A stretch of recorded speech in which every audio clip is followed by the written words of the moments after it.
Start by making it clear. I don't really want to fucking talk to you right now, to the camera, to whatever, but I feel like I need to because it's dawning on me. For me, for my whole life, everyone that has been involved in my life, I felt that I didn't impact people. Like, I didn't affect people because I have always felt like people didn't care about me, didn't like me, whatever. That is so incredibly detrimental. And obviously it comes from childhood parental neglect and abuse and abandonment, like that happening to you from your parents obviously does a number on you for your life. But I don't know. It's just like really, it's so important for us to analyze our own perspective and perceptions of ourselves and of the world and love and money and other people, because we are operating from a distorted, destructive, often deteriorative, dysfunctional perspective and point of view. And boy, when we don't think that we matter to anyone, when we don't think that we affect anyone, when we don't believe that we impact anyone, that's actually completely detrimental because, and I almost feel like we can be selfish in a way, but it's not about that. It's about the way that we self-flagellate and are really self-deprecating. Like, we hate ourselves and we don't feel loved by other people. We feel abandoned and neglected and like we are a nuisance and a burden to everyone. We're operating from that perspective. That means we are also unable to be open and receptive and loving and intimate. We often choose people who are emotionally unavailable, who reinforce our already established dysfunctional, fractured, distorted perception of ourselves, and it repeats a cycle. You know, we choose people who treat us like we're a nuisance. That reestablishes our belief that we are.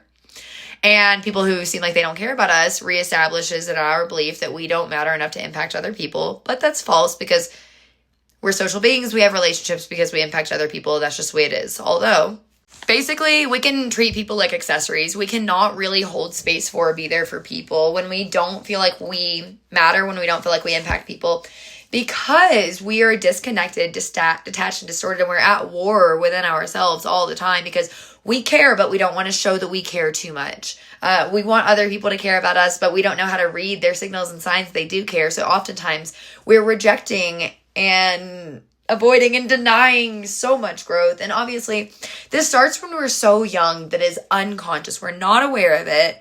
And even if we do start becoming aware of it, say in our teenage years, if you are actively in the dysfunctional, distorted life that caused a lot of your dysfunctions, you're gonna have to take some space. You're gonna have to get to a certain point in your life where you can take space to be able to analyze, to be able to introspect and reflect a bit and really integrate all this stuff. And it's so much. And it causes a lot of conflict because we are operating based on the assumption that we're a nuisance and a burden to everyone. And our brains look for evidence to match whatever it is that we truly believe with conviction in our mind and our psyche.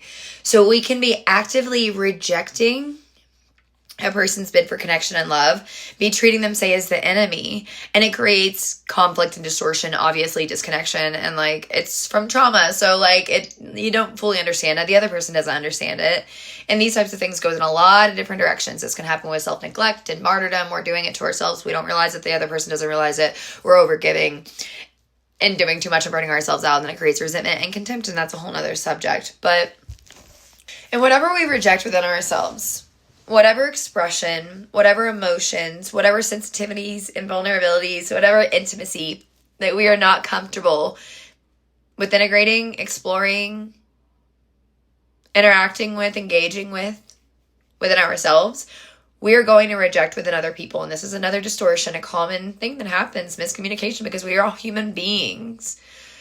So when we don't think that we matter, when we don't think that we impact other people, we just think that it's fine. When we just disappear, when we just ghost them, you know, we're going through a lot emotionally with ourselves. We don't know how to deal with it. So we can't hold space for them. So maybe you don't give people an explanation, or, you know, you don't check in on people very much because, again, you don't think that you matters. It can sound so like martyrdom, like victim mindset was something like that. But this is really so real, and it's vulnerable, and it's kind of embarrassing to talk about, but it's real.